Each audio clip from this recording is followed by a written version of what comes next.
Amigos, amigas, en la mañana de Circo Freak vamos a recibir a la periodista Soledad Vallejos, autora de Los Dueños de la Libertad, este libro que acaba de salir, editorial sudamericana, Think Tanks, Dinero y Batalla Cultural, la estructura oculta del libertarismo en América Latina. Sole, buen día, ¿cómo estás? Gracias por venir. Mati. No, gracias a vos. Bueno, una investigación que te ha llevado tiempo, que evidentemente, y como vos mismo describís en los agradecimientos del libro, fue que una obsesión, ¿no? Sí. ¿A qué responde esa obsesión? ¿Qué estabas queriendo encontrar o responder? La obsesión es, quiero entender lo que está pasando y no tengo las herramientas para eso. Y bueno, recién conversábamos mini charla que cuando Milei empezó como a mostrarse como un candidato mucho más serio de lo que parecía inicialmente, cuando ganó las PASO, cuando la campaña pegó ese vuelco, a mí ya la pregunta se me había hecho como muy presente y me daba cuenta que había algo que no estábamos viendo, que no podía ser que hubiera un fenómeno político de tal magnitud que haya pasado desapercibido tanto tiempo. Claro. Porque no es, no es una tormenta de verano, digamos, no es algo que ocurre de repente. Es algo evidentemente que se viene gestando, hay distintos factores, distintos espacios donde eso sucede, y yo quería entenderlo, básicamente. Entonces empecé a prestar atención a, por ejemplo, una cosa básica para mí, qué nombres se repiten, ¿no? ¿Qué recurrencias hay en un determinado universo? Más allá de Milei, su entorno inmediato, que para mí son anécdotas, porque viste ese monólogo que todo el mundo repite de Pinti, un fragmento, porque nadie sabe completo, pasa quedan los artistas. Claro. Bueno, ¿quiénes son los artistas acá? Me puse a buscar eso y encontré un universo súper complejo, enorme, que viene trabajando hace más de 70 años. Eso es muy interesante. Es muy interesante porque acá algo que nos está pasando por estos días, que es que cuando el presente quema, a veces conviene buscar dónde empezó. Este no es un libro sobre Milei, no es un libro sobre el gobierno de La Libertad Avanza, es un libro sobre lo que está desde mucho antes de Milei, el fenómeno, lo que pasó post pandemia, que todos ahí creímos encontrar que estaba sucediendo algo y sin embargo viene de mucho tiempo antes. La venía, sí. Cuando empezás a tirar de ese hilo, ¿hasta dónde llegás? Llego hasta la Guerra Fría, llego hasta el fin de la Segunda Guerra Mundial, cuando empieza el impulso a los estados de bienestar en Europa, cuando el New Deal es una realidad concreta, en práctica en Estados Unidos. Hay grupos muy minúsculos, muy minoritarios, sin arraigo en la academia, sin arraigo en la política.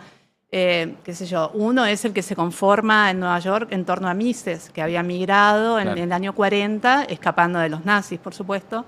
Pero Mises, que en Europa era un académico, no era el académico, no era el top, pero tenía su lugar. Cuando llega a Estados Unidos, nadie le da un espacio. Y entonces hay un grupo de discípulos, admiradores, que se juntan en torno a él y terminan vinculándolo con mecenas, con magnates interesados en sus ideas, ¿no? En sus desarrollos teóricos sobre libertad de mercado, estados mínimos, que mezcla un poco de filosofía también. Y ellos son los que ayudan a que él se termine de instalar, tenga desarrollo. Él nunca consigue una cátedra propia en una universidad. Sin embargo, sí tiene seminarios privados, sin embargo, sí consigue quien le financie algún otro seminario en alguna universidad y trabaja en un universo de think tanks. Y eso pasa en Estados Unidos. Mientras tanto, en Europa, uno de sus discípulos, Hayek, en la London School of Economics, también sigue con los desarrollos. Todo esto en 1946 confluye en un think tank que todavía hoy existe, que en el libro lo vas a encontrar como la Foundation, porque hay muchos nombres, ¿no? Sí. Y hay también una jerga propia de este mundo. Ajá. En realidad es Fundación para la Educación Económica, que es un lugar que empieza a decir, bueno, vamos a hacer realidad esto que propone Hayek de crear nuevos intelectuales, crear una nueva cultura política sin que sea político-partidaria, hagamos desarrollos teóricos, hay que influir en la opinión pública, pero no a través de la política, sino a través de desarrollos que parezcan neutrales, a través de think tanks que elaboren propuestas de intervención en la política pública, en la cosa pública. Bueno, 1946, hace muchísimo tiempo, y ya en ese momento había argentinos ahí. ¿Qué argentinos y cómo llega eso a la Argentina? Porque obviamente nosotros tenemos la figura de Milei, ¿no? Y creemos que fue el primero y que los nombres que Milei empezó a repetir A partir de ahí algunos empezaron a investigar más, menos, incluso muchos fueron a descubrir qué había en esa fe, porque en parte lo es, ¿no? Es la fe austríaca. Bueno, toda política, ¿no? Toda idea política es una fe, si no es emocional, ¿qué es? Pero ¿cómo desembarca en la Argentina esa maquinaria y de qué forma empieza a dar sus primeros pasos en nuestro país? Desembarca como de manera pequeña. Yo tengo un problema con esto de pensarlo como maquinaria, ¿viste? Okay. Desde el progresismo habitualmente cuando se habla de think tanks, aunque también hay think tanks de progresismo sí, claro, los hay, y tal, sí. Se ve algo opaco, un bloque homogéneo, hay como una mirada conspiranoica y a veces no es tal. Digo, desde la derecha también, ¿no? Cuando se piensa en progresismo dicen Soros, el globalismo y entiendo, tampoco claro. es así. Entonces empezó como algo de grupos pequeños. Hubo en el 49 un intento de formar el primer think tank argentino alineado con esta foundation. No ocurrió, pero ya en esa época Venegas Lynch padre, es decir, el abuelo de Berti, el papá de Venegas Lynch al que Milei llama el prócer, estaba vinculado con esos grupos. Era un grupo muy pequeño de argentinos vinculado con un grupo pequeño norteamericano. Con la Revolución Libertadora, Venegas Lynch padre tiene efectivamente responsabilidades en la sede diplomática argentina en Washington y ya entra en un contacto más cotidiano y termina haciéndose amigo, participa en eventos de este think tank y a regreso ya estaba todo dispuesto, él y un grupo de amigos que no serían más de 20, poquitos. Un grupo chiquito. Un grupo chiquito que ponía su tiempo, su dinero, proyectaban a mediano y largo plazo, no esperaban algo en lo inmediato. Y a partir de ahí ellos crean un centro de estudios que se llamó, ahora se me va, pero de la libre empresa, que años después lo cambian a Centro de Estudios sobre la Libertad, porque dicen, esto lleva al equívoco de pensar que es solamente para empresarios, para ricos. Bueno, ahí ya tenés como una modulación, ¿no? El lenguaje, tratan de llegar, forman cuadros, envían a lo largo de décadas, te digo esto. Forman argentinos, seleccionan un grupo de argentinos cada año, poquitos, para ir a estudiar a Estados Unidos con alguno de estos popes. Entonces tienen reuniones con Mises, tienen reuniones con Leonard Read, que es un gran prócer de este mundo, el que creó la Foundation. Los llevan a distintos espacios de Estados Unidos para dialogar con gente metida en el mundo de las ideas, ¿no? Cuando Rothbard ya empieza a ser un teórico conocido, también participa un poco en esta formación. Y estos argentinos, no solo argentinos, también había algún latinoamericano de otro país, en un momento hubo de Costa Rica y tal, van después volviendo a sus países y poniendo en práctica algunas de las cosas que aprendieron, multiplicando este conocimiento, pero siempre a una escala súper pequeña. ¿Y en qué momento o cómo se fueron acercando al poder? ¿No? ¿Cómo empiezan a entablar? Nunca estuvieron lejos del poder. Nunca estuvieron lejos, claro. No, Okay. Lo que pasa es que nunca tuvieron gran predicamento. Claro. Venegas Lynch fue funcionario diplomático. Después, en algunos gobiernos, en algunas dictaduras, hubo funcionarios muy cercanos a estos círculos.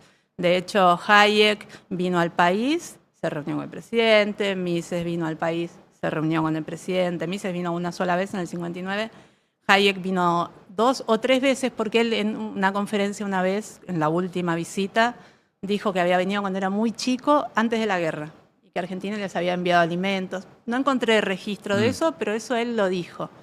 Qué sé yo, Hayek se reunió con Aramburu, porque vino durante la Libertadora, y se reunió también con Videla, porque vino durante la última dictadura militar. O sea, llegaban a tener ese tipo de contactos, de reuniones, estaban en los círculos de poder. Estaban en los círculos del poder, pero siempre eran como, más bien los parias, no eran la corriente mainstream del liberalismo. Sí, marginales, en términos... Dentro de ese mundo, ¿no? Eran marginales. Y ahí también pienso en qué momento Milei, que era un panelista de televisión, pero un economista que conocía esos nombres y demás, ¿en qué momento conecta con, yo entiendo que no es la palabra maquinaria, pero la que todos más rápidamente identificamos, pero bueno, con esa red de apoyos, ¿no? En definitiva. La idea de red es eso. Es una red, ¿no? Bueno, ¿cuándo conecta esa red con Milei? Él estaba trabajando de economista, todavía no tenía este protagonismo como panelista, empezaba un poquito, pero hace un poco más de 10 años. Antes Milei no participaba de ese mundo. A mí eso me parece interesante, como síntoma. Es un recién llegado, claro. Un parvenu. Vos tenés gente que es nacida y criada en este mundo. Claro. Algunos están en la cosa pública hace años, pero más bien solitarios, ¿no?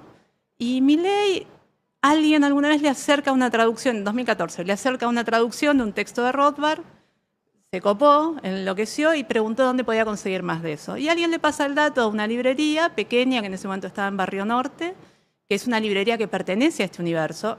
Digamos, el editor responsable de ese catálogo y de esa librería pertenece a este universo. Es alguien que viene del mundo de la política, después se pasó al sector privado y regresó a Argentina alrededor de 2012. Nunca dejó de estar vinculado a fundaciones. Y cuando regresó y se quedó en Argentina, dijo, bueno, pero necesito hacer algo, y fundó una editorial vinculada a una editorial par española del mundo de las ideas, como hablan todo el tiempo sobre las ideas, la libertad, digamos, tiene que ver con el libertarismo. Y él dice, bueno, hace falta, para formar gente, hace falta estos textos, y hace falta producir los textos propios, y hace falta traducir, que es algo que hacen todos, ¿no? En este sentido te digo que hay mucha militancia. Claro. ¿No? Sí, sí. En otros sectores políticos también. También, sí. Bueno, pero en este mundo existe y no estaba visto. Y eso es súper interesante.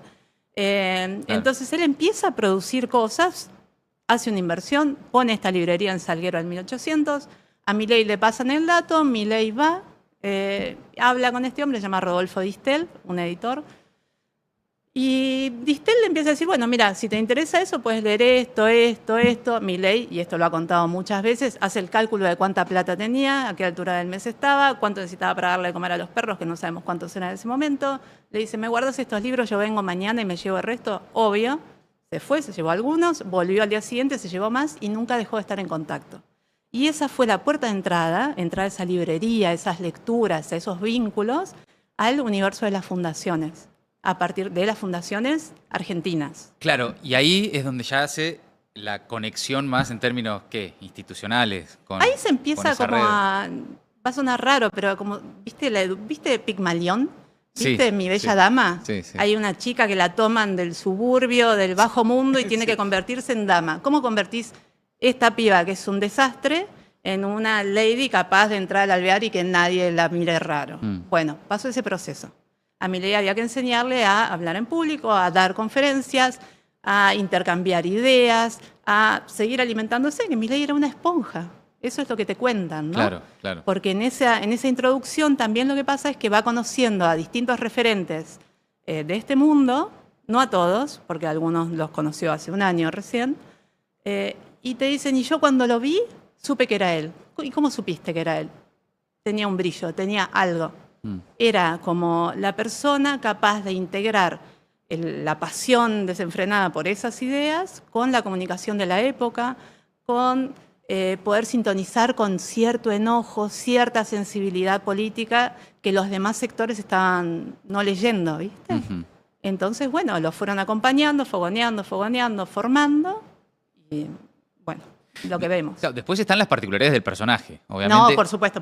Que es como otra historia, ¿no? Sí, que no hubiera podido ser otro, por ejemplo. Eso, ¿no? Porque por más que las ideas, ¿no? Evidentemente tienen décadas, ¿no? Y no solo en la Argentina, sino en distintos lugares del mundo. Sin embargo, es en el mundo incluso, Milei el que más lejos las lleva. Es el primer presidente, no es el primer libertario en llegar a un cargo electo. Yo creía que sí. En Costa Rica, y yo hablé con él, bueno, ahora está retirado de la política, está en el sector privado trabajando en política. Es un personaje muy divertido y muy extraño que se llama Otto Guevara. En el 2000, una cosa así. Él viene del mundo de las fundaciones de muy chiquito, las fundaciones de Costa Rica, similares a las de acá, similares a las de Chile, a las de Brasil, a las de Perú. Y se metió en política, dijo, bueno, yo quiero romper todo, y tomó cosas que, si lo comparamos con lo de Milei de hoy, son muy parecidas. El modo de hablar, a él le servía el exabrupto. Entonces decía, y yo iba y gritaba, bueno, rompamos todo, este Estado no sé qué, y todos iban a buscarme porque era el loquito de Guevara. Y conseguía tener voz pública, y así formó un partido, logró un bloque de diputados grandes, llegó a estar tercero en la votación presidencial, y tercero no muy lejos del segundo, ¿eh? Después, bueno, se eclipsó algún temita vinculado a corrupción que nunca quedó muy claro y se retiró de la política partidaria. Ese fue hasta Milei el que más lejos había llegado en cargos electivo, electivo. Con discurso libertario, Claro. sí, Otto Guevara. Y es Milei entonces el que más lejos hoy en la historia de estas ideas Sí. llega a un cargo. Y Ahora, sí, por eso todas las fundaciones, todas las organizaciones están mirando mucho a Argentina, ¿no? sí, y especialmente también, más allá, insisto, de las particularidades del personaje, por eso lo interesante también de todo esto es qué hay detrás, ¿no? ¿Qué es esa estructura y qué pretenden también?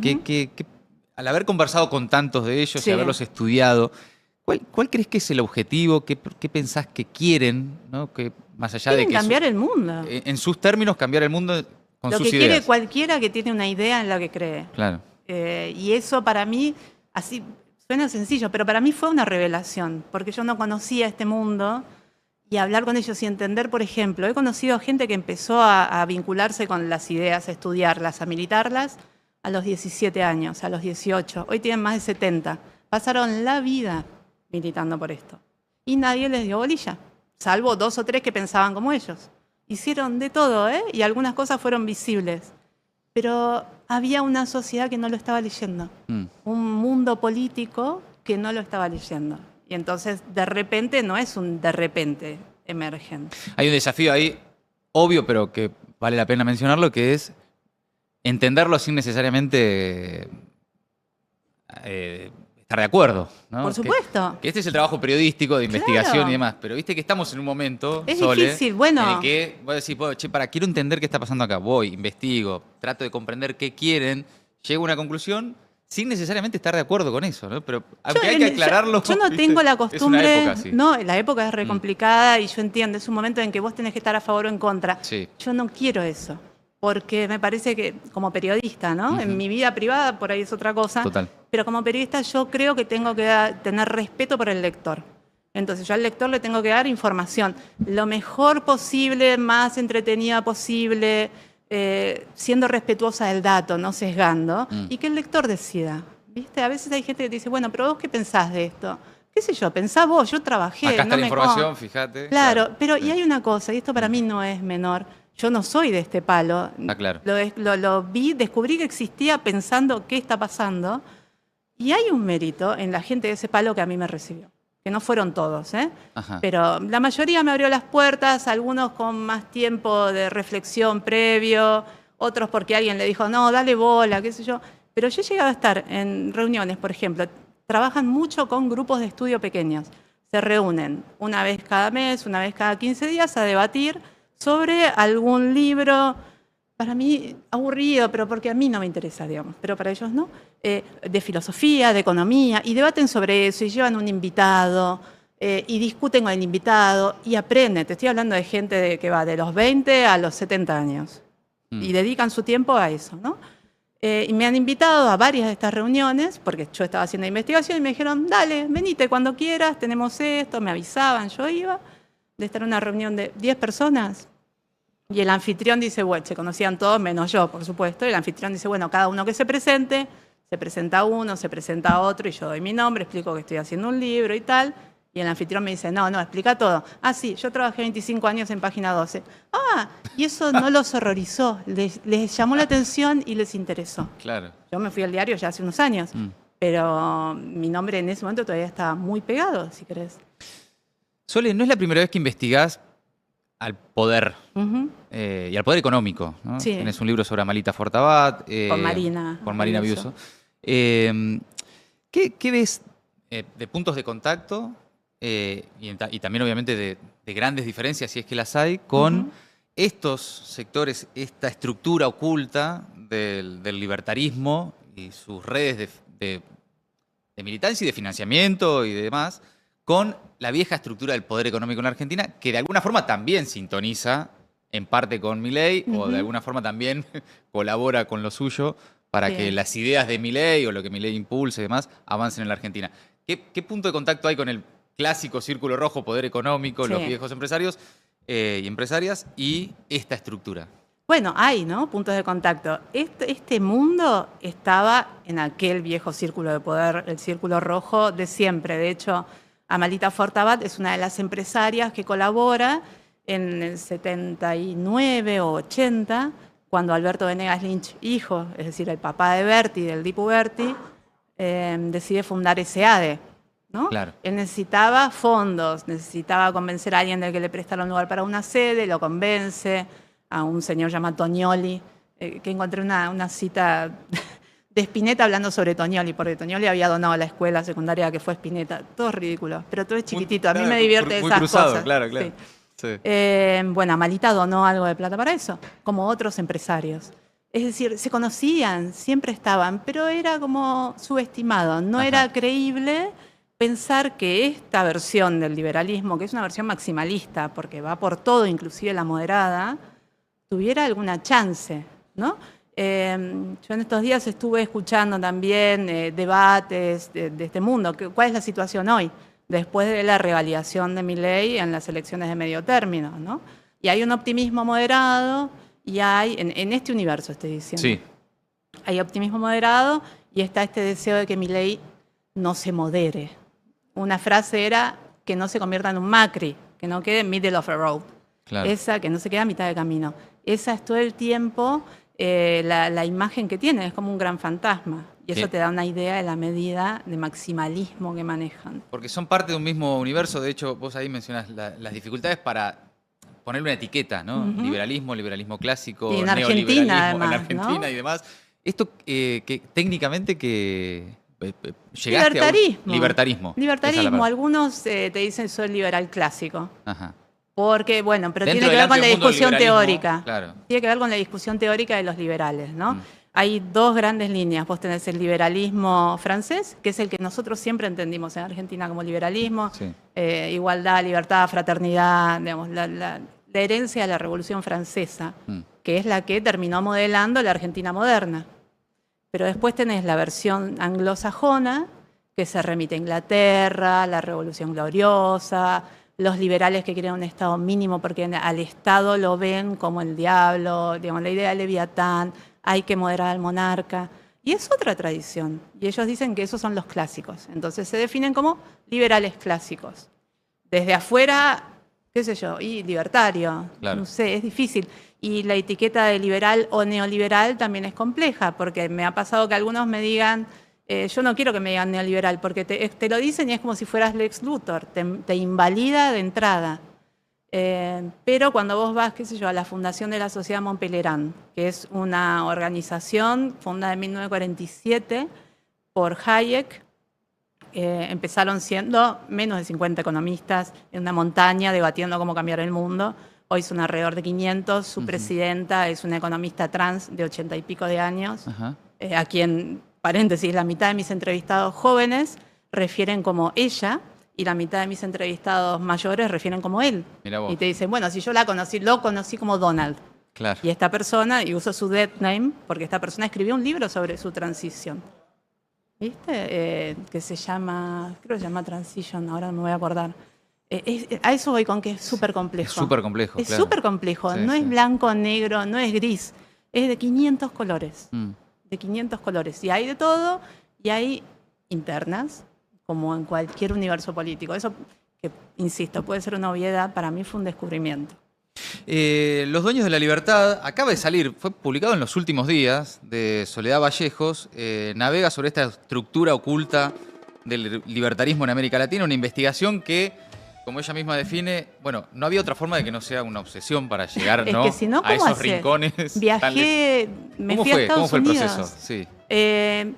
Primero arranqué acá hablando con referentes locales y en algún momento me di cuenta que muchos me mencionaban una universidad norteamericana que no conocía y uno de los que me la mencionaban es un argentino que también vive en Estados Unidos, va y viene todo el tiempo, que es un referente global, es el que hizo crecer Atlas Network, que es muy conocida de nombre y no está tan claro claro. qué hace, ¿no? Bueno, yo logré hablar también con la gente que está en Atlas hoy. Y hablando con este hombre que se llama Alejandro Chafuen, que hoy está en otra organización que se llama Acton Institute, que es de liberalismo cristiano, le digo, bueno, pero mucha gente argentina se repiten los nombres y fueron a este colegio, y tal, que es el presidente de la organización X, que domina tal parte de Europa, fue a este colegio. Y me dice, bueno, sí, es un semillero. Claro. Entonces yo tenía que ir a ver ese semillero, tenía que entender qué era lo que pasaba. Ahí, claro. Y viajé, y es un lugar que queda en Pensilvania, en medio del territorio Amish, y es otro mundo en todos los sentidos, ¿no? Simbólico, cultural. Fui a otros think tanks, uno que se llama Mises Institute, que es el que fundó Rothbard, que queda en Alabama. Estuve en el Cato, en Washington, pasé por Heritage. Digamos, para mí no se podía entender si no era en vinculación y también hablando con gente de otros países, como los responsables de la Universidad Libertaria de Guatemala, que es la única en la región, la primera. Hay otras, pero es la primera en la región. Imagino que estarán, no sé si entusiasmados, no sé cuál será la palabra, pero imagino que ven en Milei la posibilidad de que esto, que durante tantos años venían tratando de que se escuche, de que se vincule y demás, lo ven como una proyección. Totalmente. ¿No? Es una clara proyección a nivel mundial. En estos días escuché 2 mandatos, que ya de una dicen, bueno, hay que ver, pero con 2 mandatos él ya va a dejar sentadas las bases y no se va a poder cambiar, va a ser irreversible. Ven eso. Igual en Argentina... 2 mandatos, o sea, que reelija, digamos, que con 2 mandatos de Milei, esto que Milei, la misión de Milei sería sentar las bases para un cambio irreversible en un sentido libertario. Un Estado mínimo, digamos, muchas cosas que desde progresismo se ven como, pero no lo entiendo, esto no tiene... Porque, por ejemplo, ¿por qué hacer lo que se hace con el CONICET, con la universidad pública? ¿Por qué de financiar en estos términos? Con la salud pública. ¿Por qué esto con el Garrahan? Bueno, no es crueldad, es una lógica libertaria. Y hay un clic ahí, ¿no? No es moral, es ideología. ¿No? Es que la política para un sector del libertarismo es profundamente moral y es una moral individual. Ok, claro. Lo colectivo está mal, básicamente porque, estoy diciendo desde la perspectiva libertaria, no es que yo comparto, lo que no comparto. Sí. Claro. Lo colectivo te ata al otro, ata tu suerte a la del otro y eso es malo. ¿Por qué? Porque no te permite a vos desafiarte, crecer en libertad, ese tipo de cosas. Que desde la otra lógica, la lógica que fundó la Argentina, es completamente contradictorio con eso, ¿no? De ahí el concepto de anarcocapitalismo, ¿no? Exacto. Cada uno por la suya y mucha suerte. Sí. Pero para finalizar, pensando en eso que al menos esperan que suceda, por supuesto que también está muy atado a las dinámicas de un país como la Argentina, y sus cuestiones, ¿no? Bueno, antes volátiles. De las elecciones de medio término teníamos la semana maníaca, la depresiva, la maníaca, la depresiva. Hace 10 días era un gobierno terminado y hoy es un gobierno que tiene el camino despejado para lo que quiera. En el diálogo con ellos también, que sí puede haber una novedad histórica en ese sentido, que es por qué sectores populares acompañan, no necesariamente las ideas libertarias, pero sí a Milei. ¿Qué ven ellos en ese vínculo? No lo entienden. No lo entienden. De No, sus ideas tampoco. Con barrios populares acompañando... Tampoco lo entienden. No lo entienden. Y me parece que muchos no se lo preguntan. Claro. Ahí hay una coincidencia, ¿ves? Pero tampoco se lo preguntan, porque si se lo preguntan no saben muy bien a dónde llegan. La lógica del libertarismo en general no es la lógica de pensar desde el barrio popular, ¿no? No está en su universo eso, no es parte de su... No, es la lógica de pensar la reforma laboral no para que haya más trabajo, sino para que haya menos costo. Claro. ¿No? Es otra perspectiva. Sí, sí. Y no hay mucho territorio en las fundaciones. Lo que sí hay es un olfato fenomenal para detectar cuándo sí, ¿no? A Milei lo olieron y lo acompañaron y acá está, presidente. ¿Cuántos saben de política? Esa es también otra pregunta, ¿no? Porque es un mundo que descree la política, en realidad. Es un mundo que cree en un saber técnico aplicado a la política. Una de las fundaciones argentinas que está acompañando muy calurosamente esta gestión, Progreso y Libertad, tiene un presidente, Agustín Echevarne, con quien hablé también, que hace décadas viene laburando para despolitizar la política. Él no cree en la política profesional, le parece una porquería y cree que alguien que interviene en política tiene que después volver al sector privado. No sé, vos te postulás para diputado, cumplís tu mandato y te volvés a gelatina. Y ya, ¿no? Ir y venir. La cosa en común, los consensos construidos socialmente, los ven desde una perspectiva técnica. Desapasionada, no, técnica. Sole, es apasionante el libro, yo recién empecé a leerlo, obviamente, Te vas a divertir, porque por ahí suena muy solemne, pero es divertido. Pero es que además suma elementos, suma herramientas. Estamos todos medio los que todavía tenemos algún reflejo de tratar de entender qué está pasando más allá de nuestras propias ideas. No, y los que simpatizan también, ¿viste? Sí, ¿no? En estos días tuve ocasión de hablar con algunas de mis fuentes. No fui yo a preguntarle qué te parece, pero algunos me escribieron y estaban contentos. Y eso a mí también me da como una tranquilidad de que el laburo está bien hecho. Y la posibilidad también de seguir sumando herramientas y conocimientos para entender una Argentina que, especialmente después de las elecciones, muchos tuvimos la sensación de decir, estamos hablando de una Argentina que no entendemos, dónde estamos, qué pasó. Bueno, evidentemente hay que sumar herramientas que por ahí no teníamos a mano. Y este es un libro que ofrece esa oportunidad. Los dueños de la libertad. Acaba de salir, ya está en todas las librerías porque es de Editorial Sudamericana. La investigación de Soledad Vallejos. Amigos y amigas, en la mañana de Circo Freak. Sole, gracias por venir. No, muchas gracias a vos. Ya continuamos.